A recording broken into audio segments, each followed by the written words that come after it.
Dawata ko rin titunggal may sa nga makipagtakder kanya kas basahin tayo ti intay isasaw ni Apo itang aldaw. Mabirukan ijay Psalms 128 verses 1 to 4, 128 verses 1 to 4.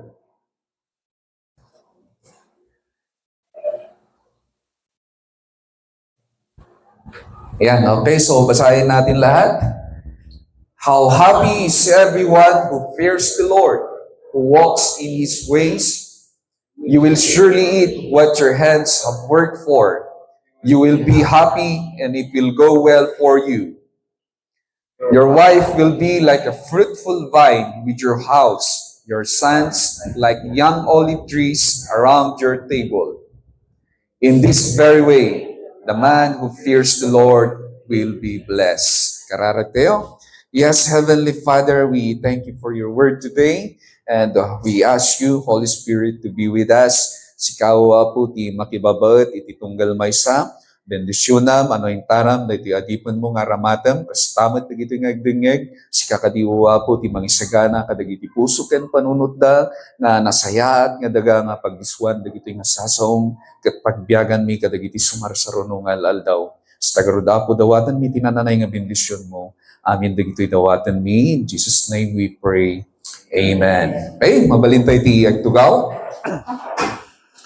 In line with our series, with our series this year, Navigating God's Favor. Kat no mapansin nyo, iti first nga Sunday, iti February, ni Pastor Ralph, shared about the blessedness in Christ. Na ibagbagana nga that we are blessed because we are redeemed and a chosen child of God.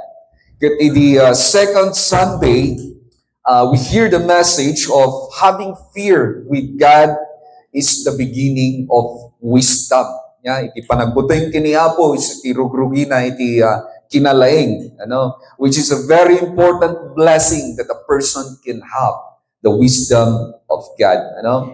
And last Sunday, we hear the introduction of the message that itong sa gamin, iso nga nag-introduce.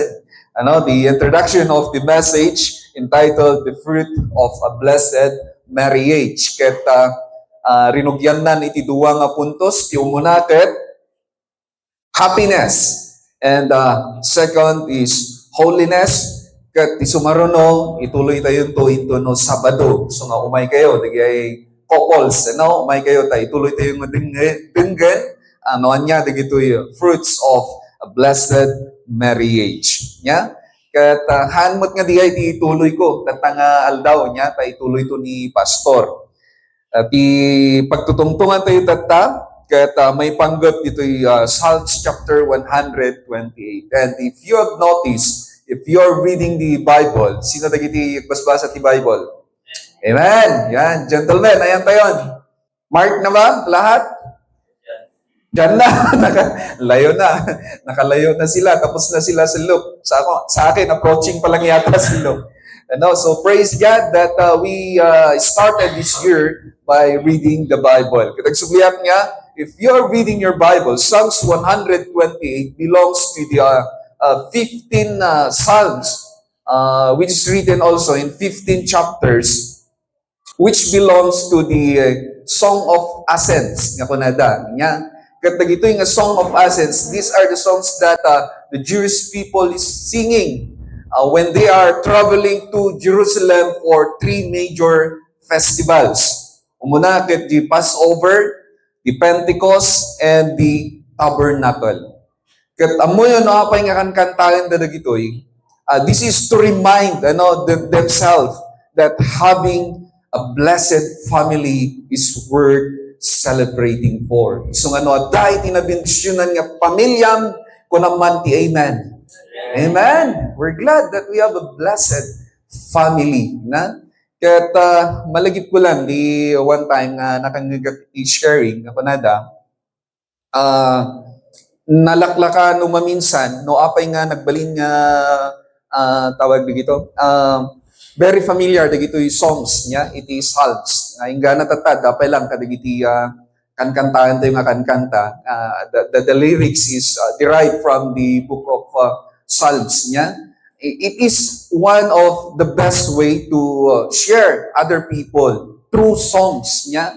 Nung maminsan kat at ado iti makasurusuro babayan kadagiti kankanta nga kankantahan tayo mga ganda compared kadagi share iti sasaw ni Apo. Kung nanagarod ni Bishop Bindinan, it came out with one of the research nga dagiti kano iti ako mo niya nga century dagiti is di siguro kasagsagan iti music, you know. At adupay kano tina-reach out, dagiti kankanta, kadagiti kankanta that derives from, the lyrics is derived from the Bible, kaysa dagiti pastor nga nagsersermon. So praise God. Kat nasayaat mo't siguro nga, let's include in our daily life a song, that will keep on reminding us that we are blessed in God. Amen? Praise God. And the main character, iti text tayo, ket no other than the leader or the father of the family. A man, ako nanay niya. Kasi kung nanay sa verse 4, in this very way, the man who fears the Lord will be blessed. Kat ijayin mo na nga preceding verses na inbagana no niya dagay nga blessings nga mabalin na nga maawat. Kaya i-remind natin ang ating mga sarili, sabihin natin sa mga katabi nating lalaki na may asawa, you are blessed. Wala pang asawa yan. Amen. So, you're blessed. Next, nabasa rin natin na a man is blessed. Ano bang dinescribe niya dyan? Kung bakit sinasabing a man is blessed? Kung meron siyang asawa at anak. Amen. So, the more that we are blessed if we have our wife. Ang punto ko lang dito is kung meron kang asawa, you're blessed. At ang punto ko dito, ang asawang babae ay blessing. Amen? Amen? Parang mahirap pa. Amen. So, pagkakaroon ng asawang babae, it's really a blessing. So, sayang, wala kayo nung Friday. Meron kasi kaming discussion doon sa small group namin na mga kalalakihan na may asawa. And meron kasi nag-share about emotional quotient, na ito daw yung kino-comment ng mga asawang babae na kalimitan wala daw sa amin. Hindi kalimitan wala daw or else na-overlook daw ng lalaki yung emotional quotient or hindi namin pino-pursue. So, sa mga lalaki, i-practice na natin or simulan na nating pansinin yung part na ito. And buti na lang, meron naman si Sir Bernard, meron siyang napakagandang advice sa amin. Ang sabi niya, normal lang yan. Kung meron kayong conflict na mag-asawa, normal lang yan. Kasi kung wala daw, boring daw. Pero, meron siyang hindi palagi hindi yung conflict lang ang normal. Pero, huwag niyong hahayaan, na matapos ang araw or gabi na hindi kayo nag-aayos. Amen? So nga, da kayo mo din nga babae, nga asawa mi, umasitip kami mo din therapy, nga medyo ag-introduce, to lie low. Sumabat kayo mo din ng tirigat na gamit na maminsan, sumabat na iti babae. Ang bilis nilang gumawa ng kondisyon. Kung gusto mong ma-resolve agad, sige, ito yung kondisyon. Walang for 1 year. Ang hirap naman nun. So, ganun yung madalas na nagiging reaction. Ba't pa ako napunta doon? So, kung sakali man, na nakalimot tayo that we are blessed for having a wife,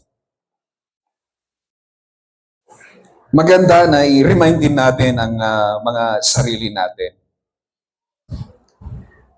Saan na ako? Ay, yan. Okay.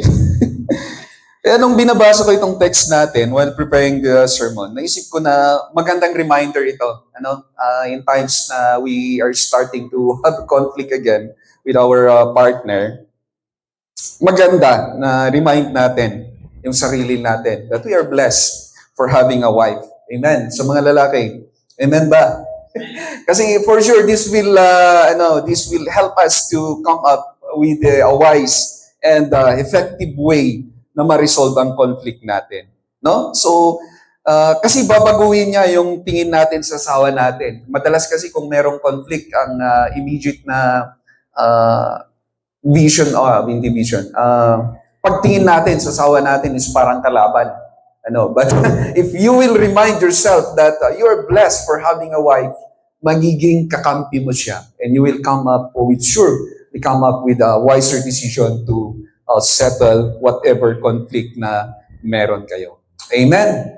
The same thing, we should be reminded when we are dealing with our children. Kasi hindi naman maiwasan, tayo rin, hindi natin makontrol, madalas kung sobrang bait, hindi mabait na, sobrang bait ng anak natin, we tend to not to control our anger and mapasobra minsan yung ginagawa nating pagdisiplina sa kanila. So it's no longer a discipline, but it turns out to be a punishment.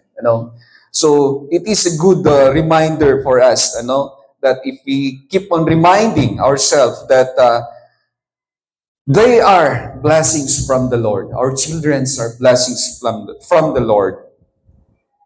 Right after maisip natin ito, we will surely come up with a wiser and better way how to deal with them.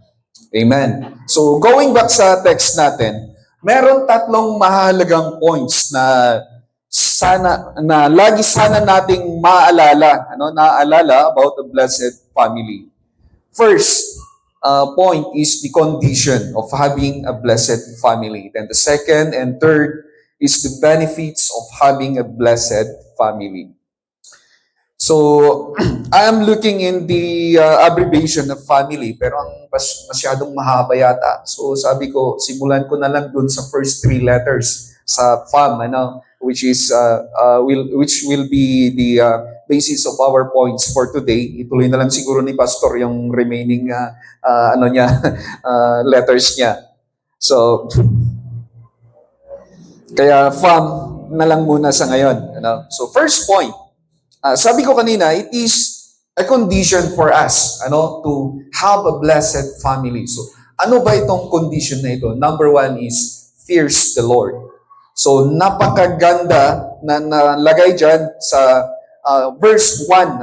Nasabi dyan, blessed are all who fear the Lord, who walk in obedience with Him, for He will have the following. Okay, so discuss natin yan mamaya. So that's the first condition, fears the Lord. A strong family begins with the reverence and obedience to God. Sa text natin, meron siyang binanggit na three major members of a family. Okay, so first is the father, next the mother, and the children. And lahat sila merong kanya-kanyang role in order to have a blessed family. And when it comes to modeling a life that fears God, ang head ng family or the man or the father should be the model for this task. Amen. As we can see in verse 4, in-specify niya dyan sa verse 4, in this way, the man who fears the Lord will be blessed. So, hindi niya sinabing woman or the child or the children. Kaya sa mga kagaya kong tatay, kung merong mang-isa, sa mga kinatatakutan natin, ay hindi yung asawa natin. At lalong-lalo lang hindi yung mga anak natin, but the Lord. But let's make it clear. Ano bang ibig sabihin when we say fear God? Baka interpretation tayo mabuti nga karon kini Apo Diyos so nga na makigimgimong. So ibang interpretation na yun. Na yun. So what does it mean when we say fear God? Hindi ibig sabihin na takot kayo na way, na ayaw mo siyang makita. And marami actually ang description ng how you live a life or how can you show that you fear God. pero tatlo lang yung kinuha ko. First is, you obey God's commandment, not out of dread or pangamba. Hangagaputa madandanagan ka. You obey God's commandment, hangagaputa madandanagan ka, but out of love and respect for His authority. So yun yung unang pwede nating gawin para ipakita that we fear God. And next, you approach God in humility, recognizing His supreme majesty, holiness, and power. Ano? So, number 3 is you seek God's wisdom over your own. Lalong-lalo na kung meron tayong gusto. Ano? Last Friday, ang message is God's redirection. Ano? So, at dito naman sa point natin, you seek God. When you say that you fear God, you must seek God's wisdom over your own, letting His Word guide your daily decisions, relationships, and actions. So, tamang-tama doon sa message ni Ma'am Evelyn last Friday during the prayer meeting, God's redirection. Kung minsan meron kasi tayong gusto, we keep on praying for it and doing everything just to achieve it, hindi naman pala yan yung gusto ni Lord. Ano? We should recognize God in all our plans. Habang sinusulat mo yung plano mo, you ask God. You go with Him. You understand His plans towards you. Try to understand the vision that He is giving you. Kasi baka hindi naman talaga align dyan sa plano mo. And accept the redirection that God is doing for you. Amen. Here are some of the Bible characters who did a remarkable act to show that they feared God. Ano? So, number 1, marami sila, pero tatlo lang din yung kinuha ko kasi masyado nang mahaba. Number 1 is Noah. Anong ginawa ni Noah? Noah built an ark out of reverence or respect for God's warning.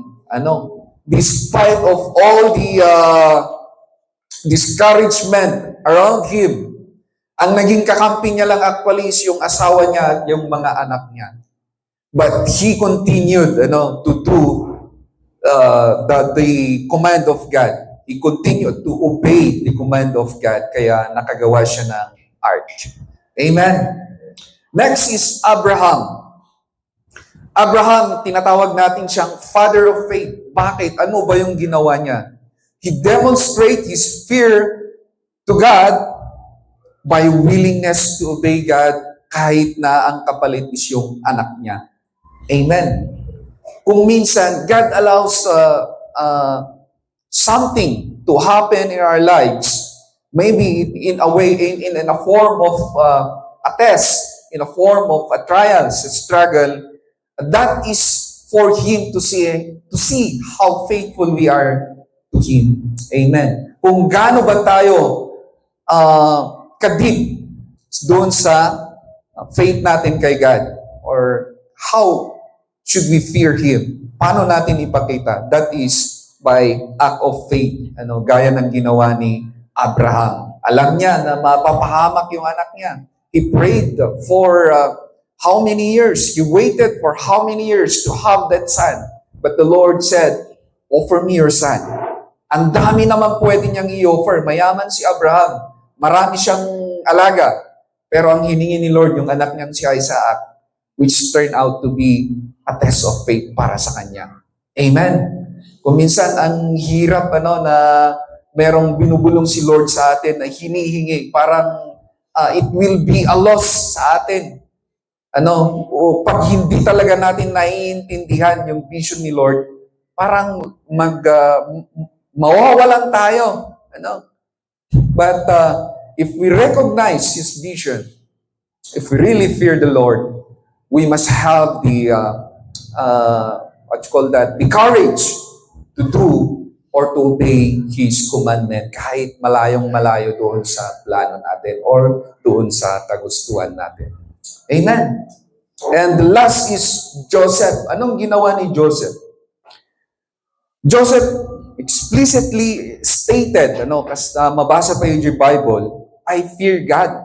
Igay nga kanayon ti in balbalikas na yung Bible. Idi teptaren iso na yasawa ni Potiphar nya tinsungbat na. I fear God. Hanlang ang gapot ang mabutangak kini boss ko, ni asawang. But more on, mabutangak kini Apo Diyos, no nyaman ti mabalin na ngaramitan kanya. Kanda ito'y nga panagbuting na kini Apo Diyos, iso tinangigahid kanya na to live with integrity and Egypt, ingga na nga nadanon na, iti second in command from the Pharaoh of Egypt. Amen. So those are the Bible characters who displays a remarkable act of displaying that they fear the Lord. Kaya kung sinasabi mo that you fear God, nakikita dapat sa mga decision ang wisdom ng Panginoon. Nakikita dapat sa mga actions mo that you are obeying God, and nakikita rin dapat sa leadership mo that you have a high respect to the Lord. Amen. And next is what I said a while ago, na benefits of having a blessed family. First is abundant blessings. Sabi niya dyan sa verse 2, you will eat the fruit of your labor. Blessings and prosperity will be yours. God's promises provisions, fruitfulness, and well-being if we keep on following Him. Amen. Ang pagkakaroon ng joyful na asawa, sabi ni Pastor sa atin nung Friday, ay Thursday yata doon. Ang pagkakaroon ng joyful na asawa at healthy na mga anak, it's already a great blessing from God. Amen. God is sustaining us even before we serve Him. Bago pa natin siya nakilala, sinusustain na tayo ni Lord. And He even compare doon sa Matthew chapter 6 verse 26, gaya ng binasa natin kanina, Jesus said that we are more valuable than those birds in the air, na hindi naman sila nagtatanim, hindi naman sila nag-aani, but our Father in heaven keep on sustaining them. How much more tayo na mga anak niya? Amen. So, when we are confused about blessings, kasi kung minsan ito madalas yung reason kung bakit bumababa yung level ng faith natin, we get confused with the blessings. Most of the time, due to our human needs, we tend to envy ourselves. Umapal tayo ngay, gaputan naman minsan makita tayo, dagiti dagtuma, nga kasla naragragsak mo tibiyagda, nga haan nga makaamam mo, or kurang iti pamatida, iti panagobeda kini Apo Diyos. Gapot ati makikita tayo lang, it's the material blessing, which is very visible, But having a family that fears the Lord is actually the greatest blessing that we can have. Amen? Enjoy ko material things lang yon, and dami namang blessing na pwede nating ma-attain. The physical, healthy ka. Walang-wala, pero healthy ka. Hindi ka na hospital. That's already a blessing. Walang-wala ka, pero it's very strong yung faith mo. Very strong yung relationship mo sa Diyos. You're already blessed. That's already a blessing. Amen. And last, the second benefit of having a blessed family, when you fear the Lord, you will have a multiplying generations. Anong ibig kong sabihin dito? Doon sa Psalms 128, sa verse sa text pa rin natin, in verse 3, ang sabi dyan, your wife will be like a fruitful vine within your house. Your sons like young olives. Okay, young olive trees on your table. A fruitful home produces growth, joy, and lasting legacy. Having a family who fears the Lord will surely raise a better generation. Amen. To the parents, sa mga kagaya ko, we are not only given the task to raise successful children, but a children who fears the Lord. Amen. I remember one time, na-share ni Pastor Jethro in one of his sermon. Ang title niya is The Tales of Two Generation. At ang binabanggit niya na generation dito is the Joshua generation and the generation after Joshua. And the description of the Joshua generation, sila yung faithful, obedient, and victorious group that witnessed God's miracles firsthand in conquered Canaan. Yun yung description ng Joshua generation. While yung description naman of the generation after Joshua failed to know the Lord of His words, resulting in rampant disobedience, idolatry, and judgment.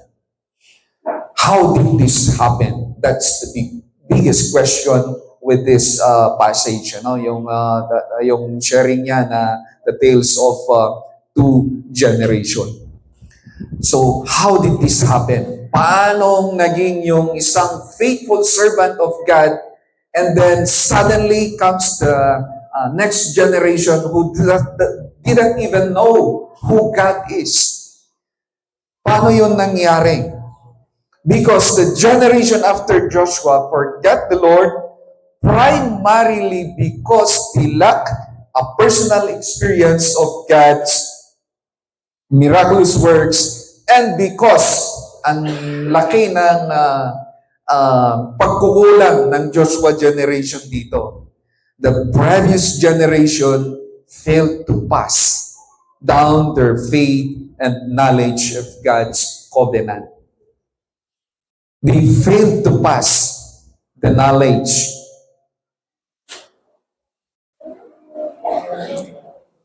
leading to a rapid shift toward idolatry. So, inot-inot, the generation after Joshua, parang going down yung pagtingin nila kay Lord, going down. So, until nawala na, yung knowledge nila about God. Majority kanya tayo dito at CIM, kat madamay niya, agrugrugi nga mangibangon, hindi family na. Sir Bernard lang sa graduate kanya tayo. Ay, tagayang ni Mother Ijay, ni Mother niya. But majority of us, kat kapigpigsahan tayo pa lang na mangibangon, hindi family tayo. Kat multiplied generation is one of the benefits of fearing God, which should be very evident to us who are claiming that we are a blessed family. Amen. Katagay padak na gibangbangon iti family na. Mangrugrugi nga mangbuo iti family na. Kat no, daman ko iti kang runaan nga ipatawid tayo. Katag iti anak tayo, kat iso ko mati pamati tayo nga adaan panagbuteng kini Apo Diyos. A faith that fears the Lord. Amen. Diyay ko mati kang runaan nga ipatawid kayo kadag iti anak tayo. Iti bugulan tayo nga family. No, daman ko iti nang runa. Priority tayo nga ipatawid. Ang kumanga jidaga. Ang kumanga dagiti material nga banag. No, diket iti kumapamati tayo. Amen. May sa kadagiti na laing agawis iti network marketing iti na i-share na nga na iti kinabak nang naturally may patawid. Ngam uray mat lang iti kinapobre, may patawid. Ngam ti nakakaskas ang pay, actually pati ugali matawid. So, adda iti dakkel nga part tayo, tatay niya nga, bibiyag tayo, we're given the chance na mangipakita niya dapat itawidin da nga ugali tayo. Amen! Amen!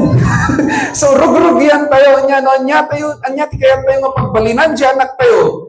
Kaya tayo magbalin siya anak tayo nga nasingpot, tatabay lang rugrugyan tayo kaya singsingpot. Rugrugyan tayo nga ipakita nga nasingpot tayo.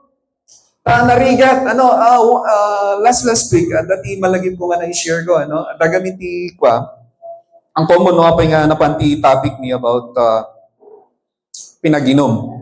Kaya na-share ko nga kunak, among timay sa makagapo, kadakilan nga makagapo, no, apay nga ultimate in sardengkon, iti panaginom. Kapag dumadakal na yung bingkon, kadalangan nga makikita dat niya, oray pa ibagbagang nga anak, maditi aging inom, no isumot ni makikita na nga biyag mo, sigurado nak no isunan tumot ni nagkapamilya, manginom tumot din. So diyan, kasi lang ng tigsa nga conviction kanyak nga I must fix my life. Uston, naging inobing nga panunod. And later on, nariingat ko na kami, ganin nga pabaliktad.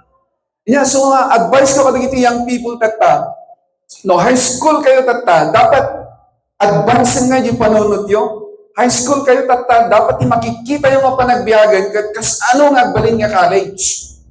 Kat no college kayo, makikita yung dapat nga panagbiyagan, kas ano nga balin nga successful iti career na.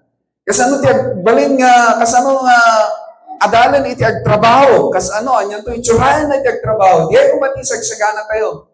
Kat nagtrabaho ka, kat plano mo tiyag kapamilya, before ka pa lang dapat nga nagkapamilya, ang moment niya, dapat nagiti aramidon, itong doteng ti tiyan po nga may kan kay ti family. Amen? Itong tiyan po nga, ibangon mo ti sarili nga pamilya. Haan nga pabaliktad, ngayon to nakiasawa ka, saan to pa lang, di panunod mo, dapat lang di high school nga kabibiyag. Di panunod mo, dapat lang di college nga kabibiyag. Kabaro pa lang ti panunod mo, and I think, you are already raising a failure generation. Kaya na yung bakon na kayo ti family, you came up from a family who fears God, dapat i-maintain mo dahil i-improve mo dahil isuti, patawin mo kadagiti anak mo. Amen? Kaya masikapan kat na i-raise ka in a different way, among mga dahil ti kurang, na-observe mo nga dahil ti madi nga ramin iti family, then you should be the first to destruct or destroy that generational curse. Amen.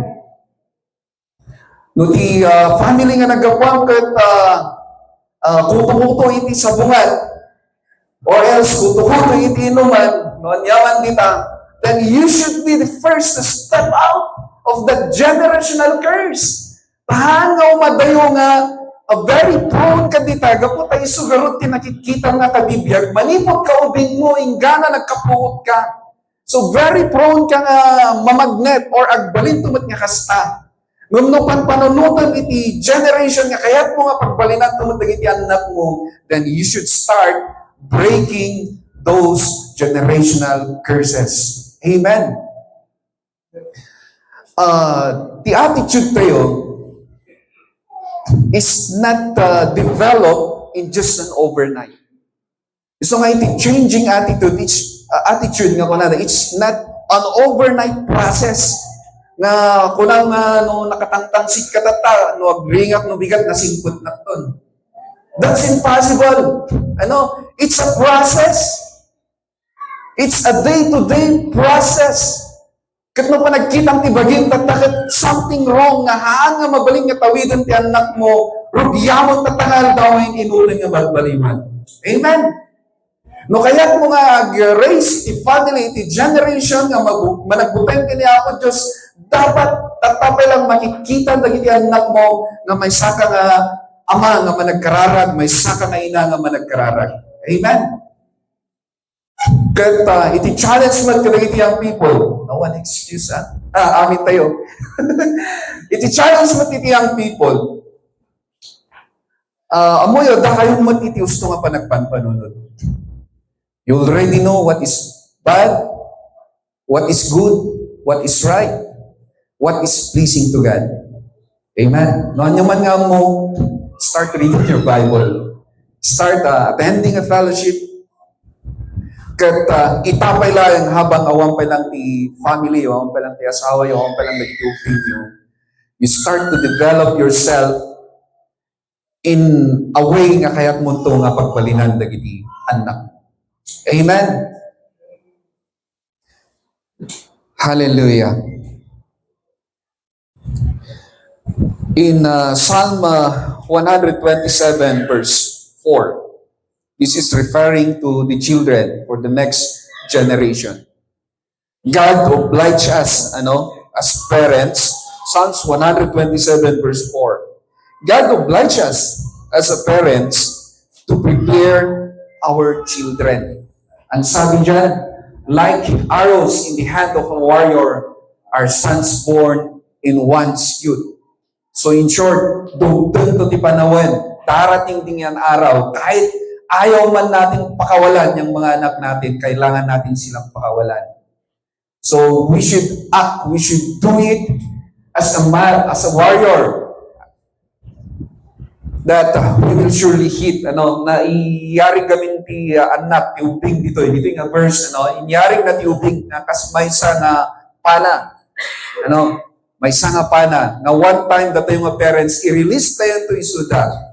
Kaya by the time kung mga i-release tayo, we should hit our target, our goal, which is no other than to raise a generation that fears the Lord. Amen. So nga, rugyan tayo kumanga, baling nga routine tayo, that God will enable us to raise a generation that fears the Lord, to raise a successful generation, and we will also raise, no anyaman tinakita da kanya tayo tatang, nga nasayat kat isuhumat itawiden da, kat i-improve da pa'y, pasaysayatan da pa'y, nga isuntumot iti patawid da kadagiti sumarsaro ng generation, and we may remain as a faithful children of God until He comes. Amen. Dawatan itong galmay sana, tumakder tayo kakapsa.